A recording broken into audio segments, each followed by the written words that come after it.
ஓம் சக்தி, ஓம் சக்தி, ஓம் சக்தி.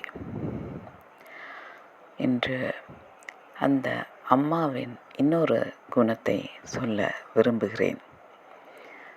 ஒரு தரம் நானும் அவர்களும் வெளியில் சென்றோம்.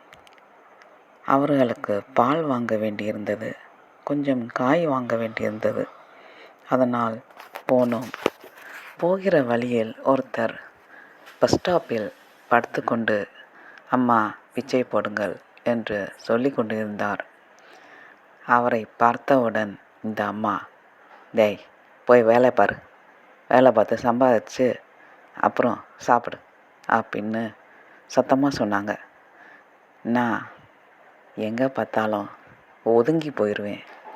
ஆனால் இவர்கள், நான் இந்த வயசில் வேலை பார்க்கிறேன், நீ இந்த வயசில் சின்ன வயசு தான், நீ வேலை செஞ்சு நன்றாக சாப்பிடு, எதுக்கு பிச்சை கேட்குற என்று கேட்டதை எனக்கு ஆச்சரியமாக இருந்தது.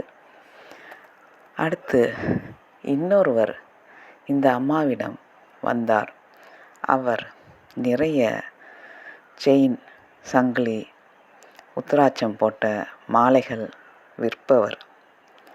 நிறைய பேரிடம் விற்று கொண்டிருந்தார். திடீரென்று இந்த அம்மாவிடம் வந்து ஏதோ சொன்னார்.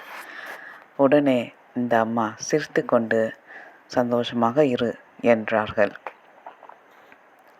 பிறகு ஏதாவது ஒரு மாலையை எடுத்து கொடுத்து எனக்கு கொஞ்சம் காசு கொடுங்கள் என்று கேட்டார்.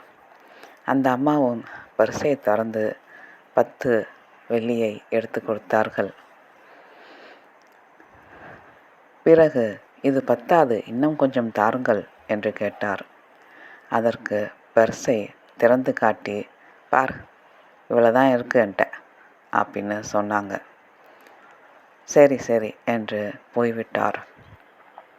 இந்த அம்மாவை திருப்பி கூட்டி செல்கையில் கேட்டேன், ஏனாம்மா நீங்களே காசு இல்லை, கடன் இருக்கு, கட்டணும் அப்படின்னு சொல்கிறீங்க, இந்த மாதிரி ஆட்கள்லாம் எதுக்கு காசு கொடுக்குறீங்க என்று கேட்டேன்.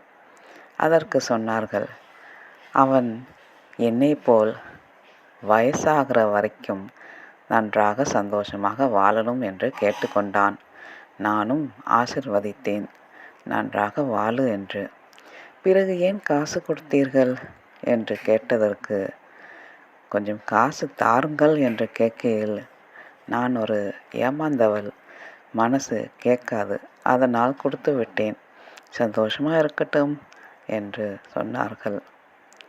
இதுதான் வித்தியாசமான அம்மாவாக நான் பார்க்கிறேன்.